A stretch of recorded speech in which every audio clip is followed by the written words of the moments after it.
Welcome back. In this video, we'll take a closer look at the key statistics related to depression, global rates, how widespread this mental health condition is, and the staggering costs associated with it. These numbers help us understand just how big of an issue depression truly is, not just on a personal level, but for society as a whole. Let's start with the global prevalence of depression. According to the World Health Organization, more than 264 million people worldwide are affected by depression. This makes it one of the most common mental health conditions across the globe. And here's something important. Depression is the leading cause of disability worldwide. That means more people are living with depression and struggling to function in daily life than with any other health condition, including chronic physical illnesses. When we look at depression rates by region, we see significant variations. In high-income countries, the prevalence of depression is higher than in lower-income countries. But that doesn't mean depression is less of a problem in developing nations. In fact, lower-income countries often face challenges such as limited access to mental health services, cultural stigma, and underreporting, which means depression might be underdiagnosed and untreated. For example, in Europe, studies suggest that about 6% of the population suffers from depression at any given time, with some countries reporting even higher rates. In Northern Europe, places like Finland and Sweden have some of the highest depression rates, possibly due to long winters, limited sunlight, and high levels of stress. In contrast, Southern European countries like Italy and Spain tend to report lower rates, though the condition is still a major concern. Now let's talk about gender differences in depression rates. It's widely known that depression affects women more than men. Women are about twice as likely to experience depression as men. The reasons behind this are complex and involve a combination of biological, social, and cultural factors. Women may face unique stressors such as hormonal changes, the pressures of balancing work and family life, and societal expectations that contribute to a higher risk of depression. For men, depression is often underdiagnosed, particularly because of the stigma surrounding mental health in many cultures, where men might be expected to suppress their emotions and avoid seeking help. As a result, many men might experience depression but not reach out for the support they need, leading to higher rates of suicide among men than women in some regions. Now, let's take a closer look at the financial burden of depression. As we discussed earlier, depression is a leading cause of disability, but the economic consequences of this are even more profound when you consider the cost in terms of lost productivity, healthcare expenditures, and disability claims. The financial toll of depression is staggering, not only for individuals, but for entire countries. The global cost of depression is estimated at over $1 trillion per year.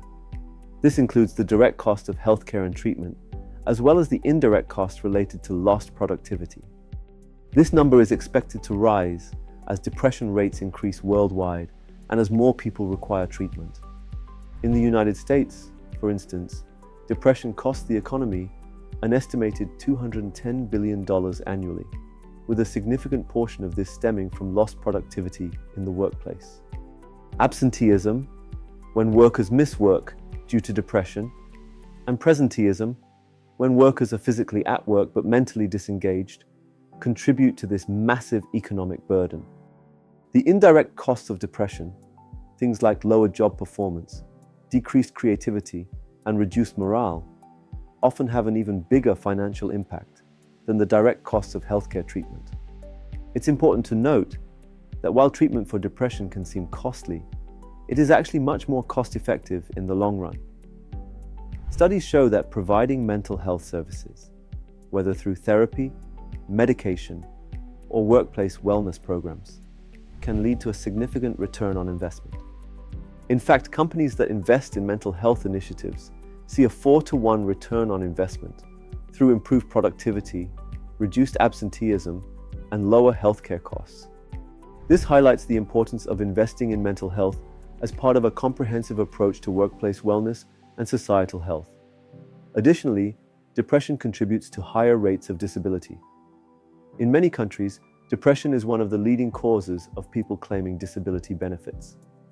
It's a condition that severely limits a person's ability to function in the workplace, leading to long-term absences or even early retirement. The financial burden on social welfare systems is significant, as individuals who are unable to work due to depression often rely on government benefits to support themselves. But what about countries with fewer resources? In low and middle-income countries, where mental health services are often limited, depression remains largely untreated or underreported. This leads to even greater economic strain, because people with untreated depression are less likely to be able to contribute productively to their communities and economies. So, what can be done to address this? Early intervention and treatment are key to reducing the economic impact of depression. Providing people with the right care early on can prevent the progression of depression and reduce the long-term costs associated with untreated mental illness. Workplaces that prioritize mental health can also make a significant difference in preventing the economic burden that depression places on businesses and economies. Reflection. How do you think countries can reduce the economic costs of depression on a national level? What role do you think employers should play in addressing depression in the workplace? As we've seen, depression is not just a personal issue. It's a global economic challenge. The costs associated with depression, whether in healthcare or lost productivity, affect us all. By recognizing depression as a major economic and social issue, we can begin to develop the policies, treatments, and interventions that will help reduce this burden. In the next video, we'll take a closer look at understanding depression in different populations. Keep it going, and I'll see you in the next one.